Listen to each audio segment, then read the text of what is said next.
Hello and welcome back to the sim. Here we are once again jumping in on another SPAD tutorial, and we're doing it with the 787.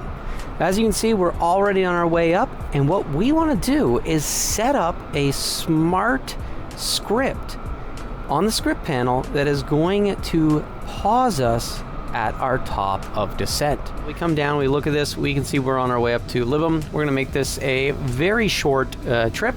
We're just headed Ottawa to Toronto, and we're going to go up to flight level 280, and then we will be commencing our descent not too long after that. So there you can see our top of descent is going to be coming pretty quick.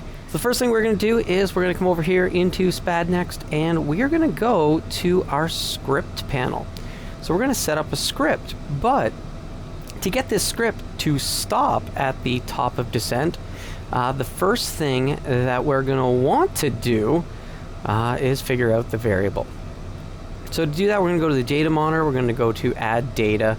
Now obviously I kind of already know what we're looking for, but basically I went looking for VNav, so I typed in VNav, and I knew it would be an LVAR, so there's not much to choose from. And so I quickly found there is this distance to top of climb, top of descent, and performance to top of descent. So we saw this big number, and we said, okay, well, that's going to be the one that we're going to use. And it's counting down pretty quick. It's a large number. And hey, we were pretty quick to figure out this is in meters. So this means we're also going to leverage our expressions capabilities. So we're going to add an expression. We're going to go ahead and we can make this a global, but we'll do it for the profile. And this we're going to say is 787 nautical miles top of descent. So good enough. So we're going to add some data, and we're going to look for that VNav, and we can jump into the LVAR and we can find that distance to performance. We're going to want to round this up so we don't have the decimals. And so we're going to go 0 decimals for digits. We're going to round it to whole number. Now, on top of that, we're going to want to multiply this by divide this by 1,852, because 1,852 is the number of meters in a nautical mile.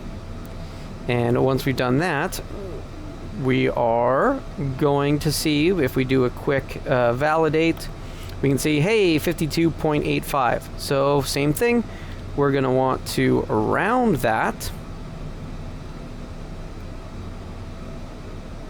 And so we'll throw another round around that. We'll hit the validate, and now we can see we're at 51 miles to our top of descent. Now that we've got that, we're going to head back over to our script panel, and we're going to start making a script. So we're going to add an event. We're going to say we want to do a conditional action. We're going to add the condition. We're going to take our new local expression, nautical miles to descent, and when that equals 5 nautical miles, we are going to send a simulation event, and we're going to set pause to on. And we're going to go ahead and say pause on, and we are going to ignore power states and sure, and processing. So it's going to go ahead and it's going to set the pause on for us. So there we go. We're going to have a pause on event, add action, change color, and we're going to want the foreground plate color to be, say, blue.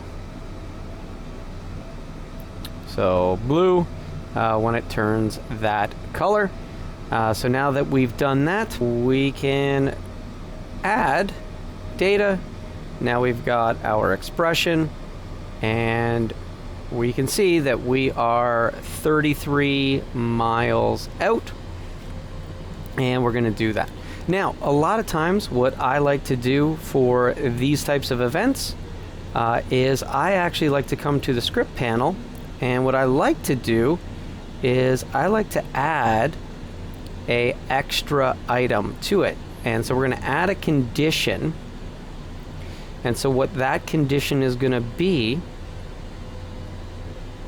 is we're going to make a new local variable. We're going to call it pause flag. And so what the pause flag is going to do is, and because it's session, it'll always reset to 0 anyway, but we're just going to put a 0 here. And so what this is going to do is it's going to require that the pause flag is also equal to 1. Control C, Control V. We are not going to add a pause event. We are going to change the color to red. And what we're going to say here is if we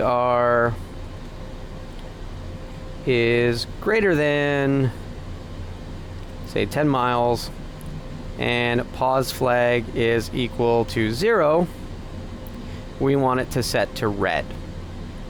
And say pause disabled. I don't even know if I spelled it right. So there we go. We can see the pause is currently disabled. And so what we need to do real quick is we're going to add a button. So we're going to go to our Stream Deck. We are going to quickly hit our home page, and I'm going to add an event. Button pressed. Short, sure. Add action. Change data value. Pause flag. We are going to set it to a 1. Actually, let's do an increment so we can disable it if we want. 1, 1, roll over, click OK. We have that button. We're going to go back to our script panel. Control C, Control V. And we're going to say if this equals a 1, and this is greater than 5, we'll say 6, good enough. And greater than 6, then we want this to be green. And say pause ready. And we're going to click OK. And so just like that, our pause fired. And so when we go back to the main screen, you can see that we have now paused and we're exactly 5 nautical miles from the top of descent. So all of this happened real fast because we were so close, and pressing that button, we were exactly at 5 nautical miles from top of descent. This right here, pause, top of descent, right? We're at 5 nautical miles. So on our data var, 5 nautical miles, and while we were at 5 nautical miles, because we pressed the button, and so we want our pause flag. Because we pressed the button on the Stream Deck and set it to a 1, that change event triggered had those two conditions check, which is 5 miles and pause flag is a 1. And if either of those has a change to have it run the event, it's going to say, oh, it's a 5 and a 1.